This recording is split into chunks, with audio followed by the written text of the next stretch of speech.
Working through the Jerry Snyder book on a fingerpicking method, we've come to one of the last songs, "Oh Susanna." We started in the key of D earlier in the book as it utilizes open strings really nicely, but then the book moves into the key of C for various reasons, one of which being it resembles the Piedmont style of fingerpicking blues country a little bit more, and we see more of the ragtime music. But here we're back in the key of A. This is really nice because again we get to utilize the open A strings, the D on the D chord, and the E on the E chord. So we get those open strings ringing in here on the alternate bass, and it takes a little bit less left hand action. So let's get right to it. We're starting on a pickup note, the A and the B note on beat 4. So we get 4 and our alternating bass on the A, E. Notice we're only alternating up from the A to the E right now. Here's an open D note, so the same string, but it's the D, the flat 7 of an E7 chord. Back to A's and E's on the A chord. E's, an octave apart on the E chord. And back to A. Same thing repeating. Open D on the E chord. If you're looking at your Jerry Snyder book, this G sharp is written in standard notation, whereas they use the open in the tab. I've tried every combination, sometimes just alternating to the E note, but I've decided the G sharp, the notation note, is the best idea. So that's what we'll put in here, which contradicts the tab in the Jerry Snyder book. And this section ends then with the A. Something we've talked about in country music before is the chorus now moves up to the D chord. So the verses have been 1s and 5s. And then we raise up to the 4 chord in the chorus. A whole new level of energy, which we hear in country all the time. We're on the D chord. And now we are doing what I call the double alternation. We're hitting not just the 4th and 3rd string as alternated notes, but then the 4th alternates down with the 5th on the D chord. So we get 3 different bass notes.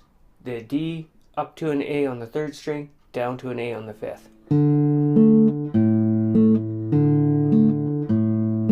On the A we're back to just the 5th and 4th string. On the E, the 6th and 4th. And this is a reiteration of our top.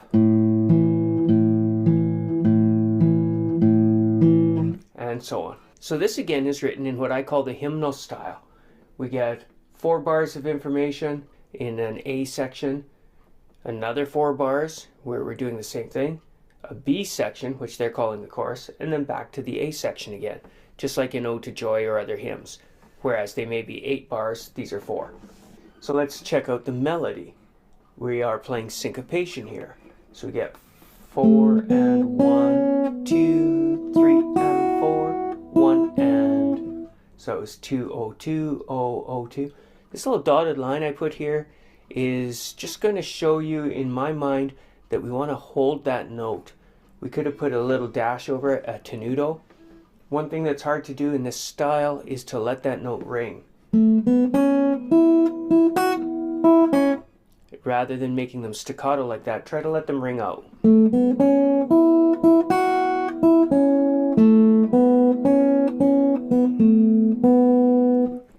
You will let go of them sometimes as you're moving around your left hand looking for new bass notes, but you try to make them last as long as possible and allow that melody to ring while the bass is changing. That's what creates some of that independence in your 2 parts. This phrase basically repeats here on beat 4 and. So we got A, B, C sharp, E, E. Bass note down here creates the 8th note syncopation with our F sharp. So the same notes, but a slightly different rhythmic phrase. That's F sharp, E, C sharp on the beats and 1 and. Beat 2 is a bass note only. 3 has the A note. Then the E chord has a B note. And A has C sharps. This G sharp that I said we're going to use is not part of the melody, but it actually feels like it is, as it dips down below the root and brings you up with a leading tone. So let's hear all that melody again. 1, 2, 3, 4, 2, 3, 4, 1, 2, 3, 4, and 1, 2, 3, 4, and 1, and 2, 3, 4, 1, 2, 3, and 4, 1, 2, 3, 4. Chorus, D note, D note, F sharp on 1 and the 8th notes. 1, 2, 3, 4, 1 and 2, 3, 4. A chord with the E notes. 1, 2, 3, and 4. 1, 2. On the E chord, the B note is the melody. The G sharp note here is a syncopated chord tone, but not part of the melody. We saw this in earlier songs where extra notes were added to flesh out the chords when we weren't playing melody notes. We're on the sus, the A, on this E chord, this A note to B to C sharp, and we're back into our same melody. 2, 3, and 4, 1 and 2, 3, 4, 1, 2, 3, and 4, 1. Again, this G sharp here, just like above, is a typo in the book. It is a background note, but because it's leading into our melody note so much, it will actually sound a lot like a melody. 1, 2, 3, 4, and 1, 2, 3, and 4, 1 and 2, 3, 4, 1, 2, 3, and 4, 1, 2, 3.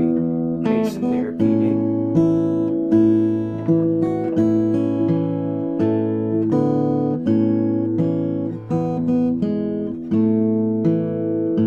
Rest, D chord.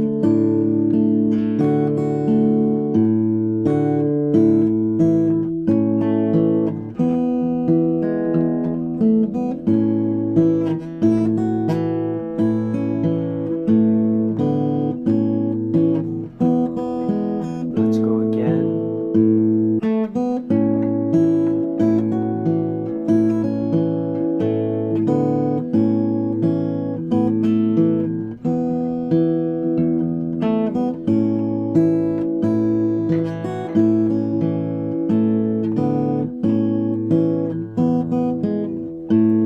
Into the chorus.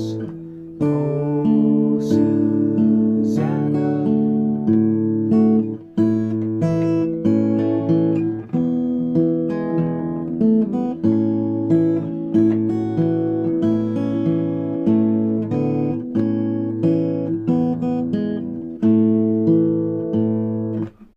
So let's see if we can go a little bit quicker here.